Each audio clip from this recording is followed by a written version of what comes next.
In the heart of New York City, where skyscrapers touch the clouds and dreams seem just a little closer to reality, there was a man who stood out, not because he shouted the loudest, but because his quiet confidence commanded attention. He wasn't born into wealth or privilege. Instead, he grew up in a neighborhood where opportunities were as rare as sunshine on a rainy day. Yet against all odds, he rose to become one of Wall Street's most talked about figures. His journey wasn't just inspiring, it was extraordinary. This man didn't have an easy start.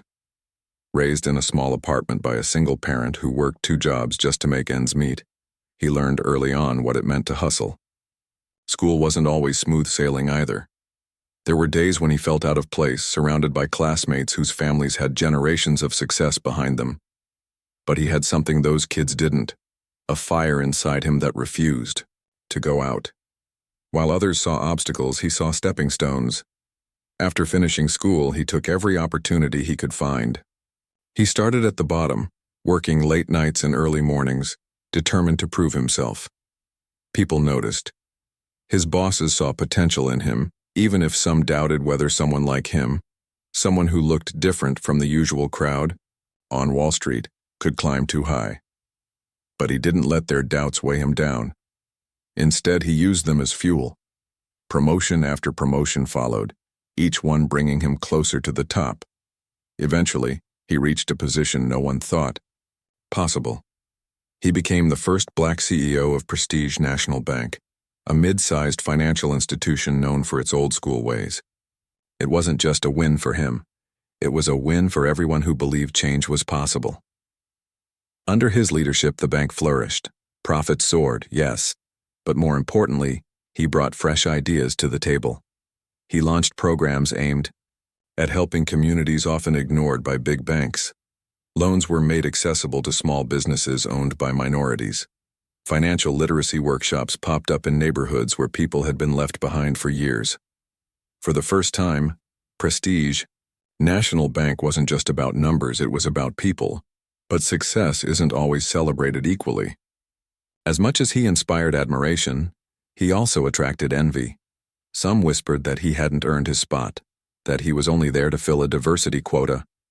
Others questioned whether someone from his background could truly understand the complexities of running such a large organization. These voices weren't loud enough to stop him, but they were constant reminders that not everyone welcomed progress with open arms. Despite the negativity, he carried himself with dignity. Every morning he stepped into the office wearing a perfectly tailored suit, exuding professionalism. His presence demanded respect, not through intimidation, but through sheer competence. Employees looked up to him, clients trusted him, even competitors couldn't help but acknowledge his skill. One particular Tuesday began like any other. The sun peeked through the clouds as he walked into the bustling flagship branch downtown. The air buzzed with activity. Phones ringing, keyboards clicking, customers chatting with tellers. He nodded politely to familiar faces, exchanging greetings before heading to his desk to review reports. Little did he know this ordinary day would soon spiral into chaos, testing everything he stood for, and changing the course of his life forever. As he settled into his chair, a wealthy client entered the bank. This man was the kind who expected instant service, someone used to getting what he wanted without question. And in just a few moments, this encounter would set off a chain reaction neither of them could have predicted. The bank was alive with its usual hum of activity that Tuesday morning. Customers shuffled in and out, some chatting casually, while others waited patiently in line. Behind the counters, tellers worked efficiently, their hands moving quickly between cash drawers and receipts. Everything seemed normal until he walked in. This man wasn't your average customer. He carried himself with an air of entitlement, his expensive suit screaming wealth and privilege. His family had been clients of Prestige National Bank for generations, and he expected nothing less than VIP treatment every time he stepped through those doors. Today, however, things weren't going as smoothly as he'd hoped. When he entered, there was already a short line at the counter. Normally, this wouldn't have bothered him. He'd simply flash a smile or drop his name and someone would rush over to assist him. But today, no one approached immediately. The staff were busy helping other customers, and the weight felt unbearable to him.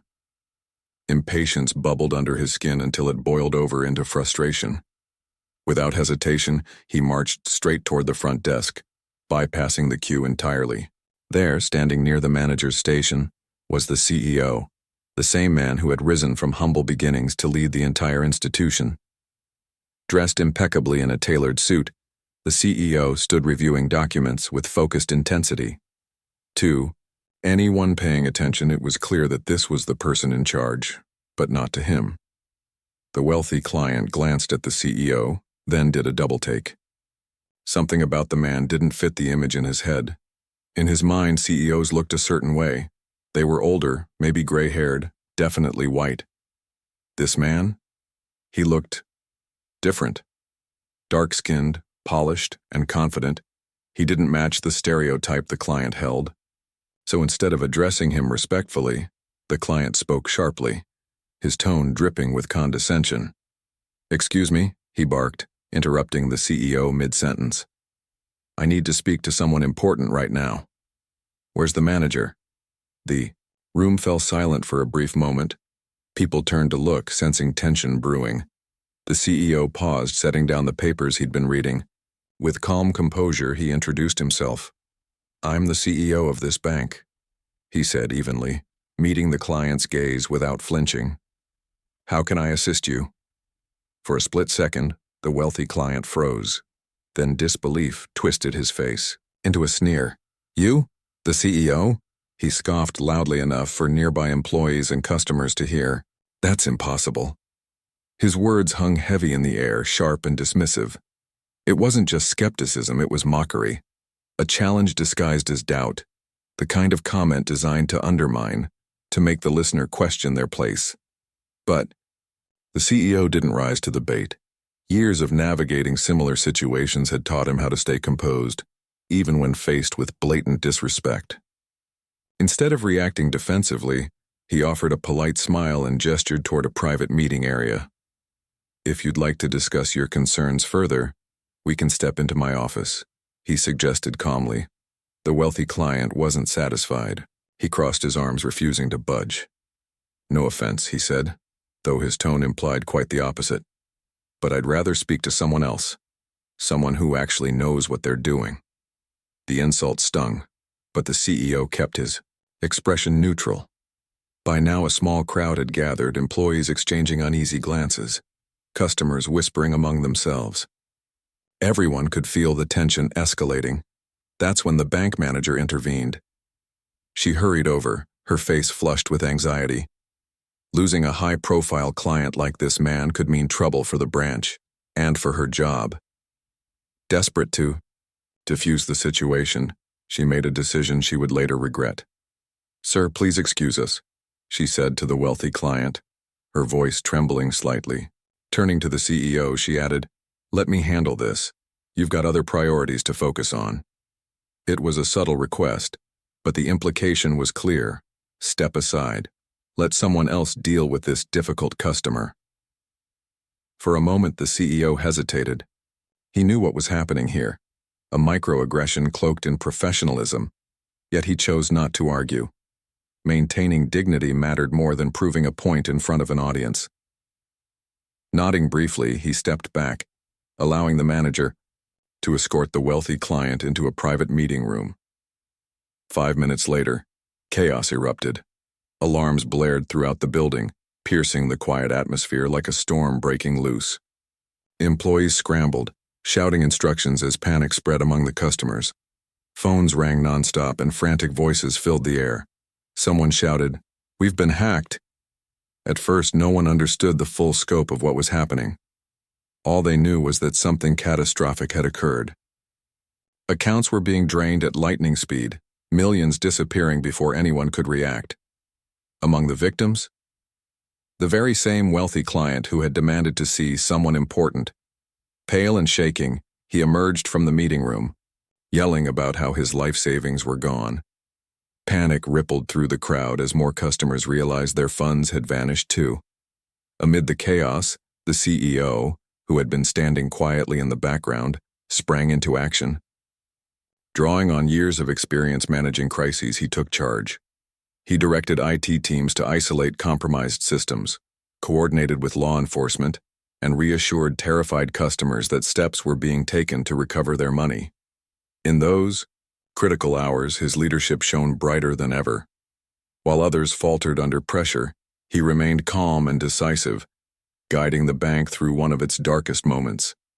But even as he worked tirelessly to fix the problem, questions lingered in the air.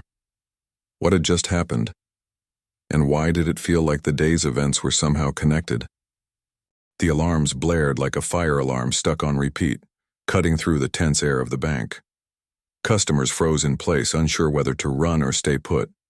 Employees darted around frantically, shouting instructions that barely made sense over the noise. Phones rang nonstop at every desk, each call bringing more bad news. It was chaos, pure, unfiltered chaos, and it all happened within minutes of the wealthy client storming out of his private meeting, pale-faced and shaking. "What do you mean my account is empty?" he yelled, loud enough for everyone in the room to hear. His voice cracked under the weight of panic. "Where's my money?" Other customers began checking their phones, logging into their accounts online. One by one, they realized the same horrifying truth. Their balances were wiped clean. Accounts that once held thousands, even millions, now showed zeros. A collective gasp rippled through the crowd as people exchanged wide-eyed looks of disbelief. Some started crying. Others demanded answers, their voices rising above the din. The bank manager tried to calm them down, but her reassurances sounded hollow against the backdrop of mounting hysteria. Amid the pandemonium, the CEO, who had been quietly observing from the sidelines, stepped forward. His presence alone seemed to command attention, even in the midst of such disorder. Without hesitation, he grabbed a nearby microphone used for announcements and addressed the room. "Ladies and gentlemen," he said, his voice steady despite the turmoil swirling around him, "I understand your concerns, and I assure you we are doing everything possible to resolve this issue. Please remain calm while our team works to secure your accounts." His words didn't magically fix the situation, but they did something important. They gave people a sliver of hope. For many, seeing the CEO take charge offered a sense of stability in an otherwise chaotic moment. He wasn't just standing there, he was leading. Behind the scenes, the situation was far worse than anyone outside the bank could imagine. Hackers had exploited a vulnerability in the bank's outdated digital infrastructure, a flaw that had been flagged multiple times during internal audits, but ignored due to budget constraints and complacency. Within seconds, $50 million vanished into thin air, siphoned off into shadowy offshore accounts controlled by criminals operating halfway across the globe. Among the victims was the very same wealthy client who had caused such a scene earlier. As investigators scrambled to trace the stolen funds, the CEO coordinated with IT teams to isolate the compromised systems. Every second counted. If they couldn't contain the breach quickly, the losses could skyrocket. Working tirelessly, he directed staff to shut down affected servers, reroute traffic, and implement emergency protocols to prevent further damage. Hours passed, though it felt like days. Slowly, progress began to show. By isolating the infected systems, they managed to stop the hackers from accessing additional accounts. Law enforcement joined the effort, tracking down leads and collaborating with international agencies to identify the perpetrators. Thanks to the CEO's quick thinking and leadership, nearly half of the stolen money was eventually recovered. But recovery wasn't the end of the story. It was only the beginning. Once the initial shock wore off, reality set in. The wealthy client whose arrogance had sparked the confrontation earlier now sat slumped in a chair, staring blankly at his phone. Gone was the brash confidence he'd displayed just hours before. Instead, he looked defeated, humbled by the enormity of what had happened. "I'm sorry," he muttered quietly when the CEO approached him later. The apology caught the CEO off guard. He hadn't expected remorse, not from someone who had treated him so dismissively earlier. Still, he nodded politely, choosing not to dwell on the past. There were bigger issues to focus on. For the rest of the day, the CEO stayed on site, answering questions, offering reassurance, and ensuring that every customer received the help they needed. When the last employee finally left the building, late that night, exhaustion etched deep into their faces. He lingered behind, sitting alone in his office. The weight of the day pressed heavily on his shoulders. He replayed the events in his mind, the wealthy client's insults, the manager's request for him to step aside, the cyber attack that followed mere minutes later. Coincidence? Maybe. Or maybe it was fate sending a message loud and clear. Sometimes pride comes before the fall. Despite the day's disasters, the CEO refused to let bitterness take root. He knew better than most how easy it was to lose sight of what truly mattered. Success wasn't measured by titles or wealth. It was about integrity, resilience, and doing right by others. Those principles had guided him throughout his career, and they would continue to guide him now, no matter what challenges lay ahead. As he packed up his things to leave, he glanced at the darkened skyline outside his window. Somewhere out there, lives had been upended because of what happened today. Families would struggle to pay bills. Businesses might fold without access to their funds. And yet, amidst the wreckage, there was still an opportunity for growth, for change, for redemption. Little did he know, the fallout from this day would ripple far beyond the walls of the bank.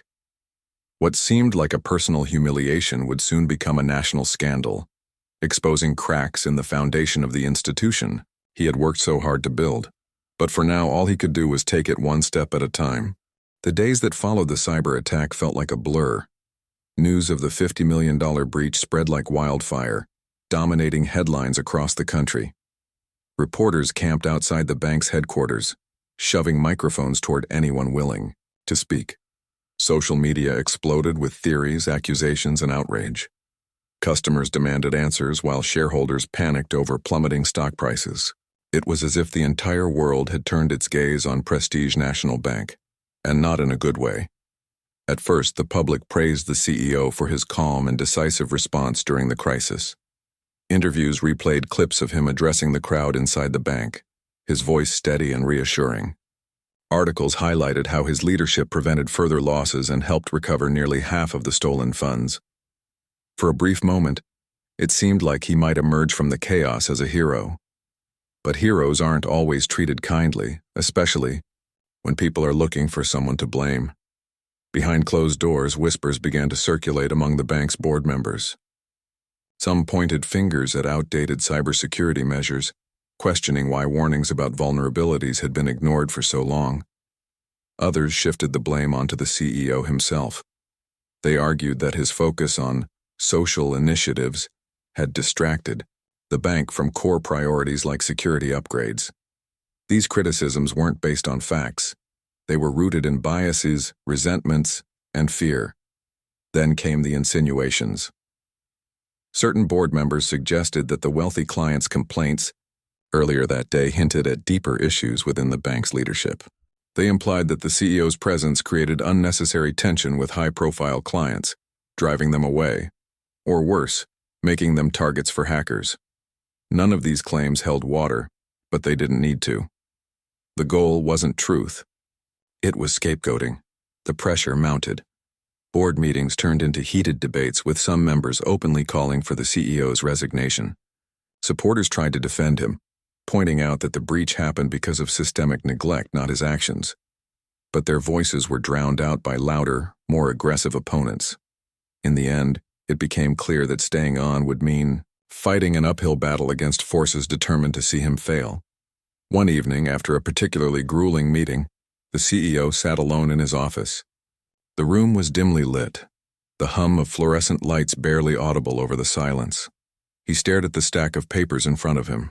Financial reports, audit findings, letters from angry customers. Each document told part of the story, but none captured the full weight of what he was feeling. Exhaustion, frustration, disappointment. He thought about the years he'd spent building the bank into something better, not just financially stronger, but morally sound. Programs designed to help underserved communities, partnerships forged to close wealth gaps, initiatives aimed at empowering young entrepreneurs. all of it now overshadowed by a single catastrophic event. But there was another emotion bubbling. Beneath the surface, betrayal. Not because of the attack itself, but because of how quickly people turned on him once things went wrong. Colleagues who once praised his vision now questioned his competence. Friends who promised loyalty distanced themselves, fearing association with failure. Even the wealthy client whose arrogance sparked the confrontation remained silent, offering no defense when others attacked the CEO publicly. Despite the pain, the CEO refused to let bitterness consume him. Instead, he made a decision, one that surprised everyone, including himself. He submitted his resignation. It wasn't forced upon him. No one handed him a pink slip or gave him an ultimatum. He chose to leave on his own terms, sparing the bank further division and drama. As he packed up his belongings late one night, he reflected on the irony of it all. Just hours earlier, he'd been asked to step aside for a wealthy client, a request born out of prejudice and arrogance.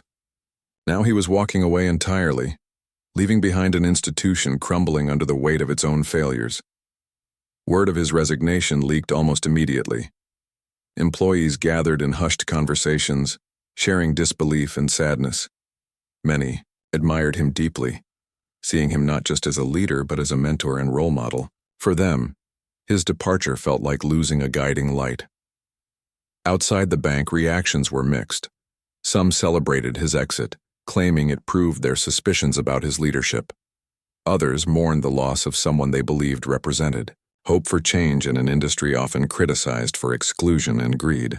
Social media buzzed with hashtags like "Quit justice for our leader" and "Blame the system," reflecting the polarized opinion swirling around the scandal. Meanwhile, the fallout continued to ripple through the bank. Without the CEO's steady hand, cracks widened. Customers lost trust, withdrawing their accounts in droves.